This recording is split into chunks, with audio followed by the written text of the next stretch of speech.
New year, new Prime Minister, same failures.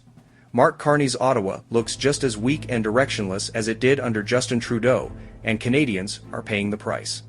Despite the drama of 2025, including Trudeau's resignation, Carney's rise to Liberal leader, an election fought on promises of competence, and Pierre Poilievre's shock defeat, Canada has ended up right back where it started.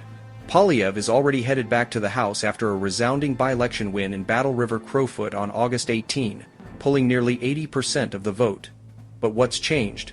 Carney's shine has already worn off, and fewer Canadians than ever believe he can handle the country's domestic or international challenges. Less than 4 months into office, the renewed Liberal government has left Canada weaker abroad and poorer at home.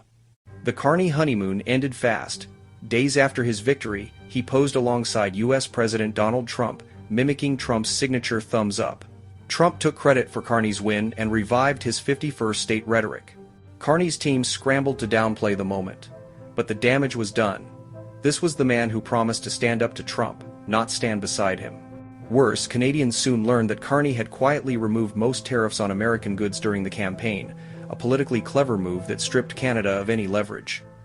As a result, Trump's administration steamrolled Ottawa with 50% tariffs on Canadian steel, aluminum and copper, and 35% on goods not covered by the Canada-US-Mexico trade agreement. While Canada floundered, global competitors moved in. The UK, European Union, Japan, South Korea, Vietnam, and the Philippines all inked new trade deals with Washington. Once seen as a preferred partner, Canada is now on the outside looking in. Diplomatic humiliation followed. On the very day that Poilievre won his by-election, Trump convened NATO allies to discuss a peace framework for Ukraine and Russia. Canada wasn't invited.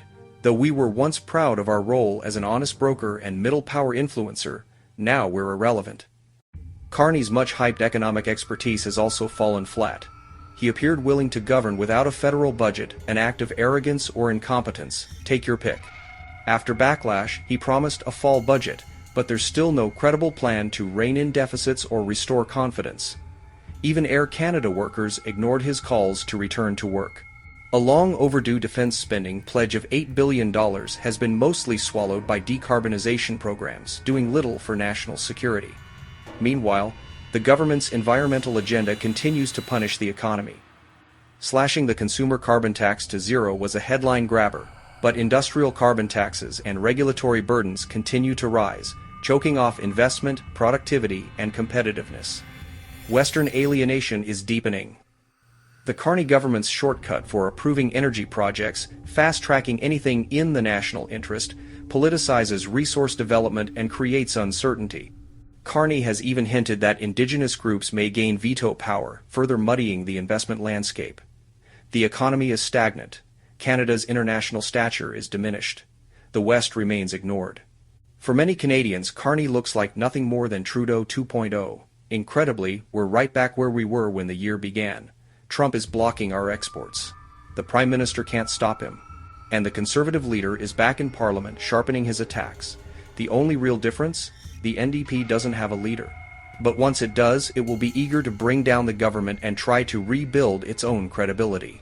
Political change is coming, but not just yet.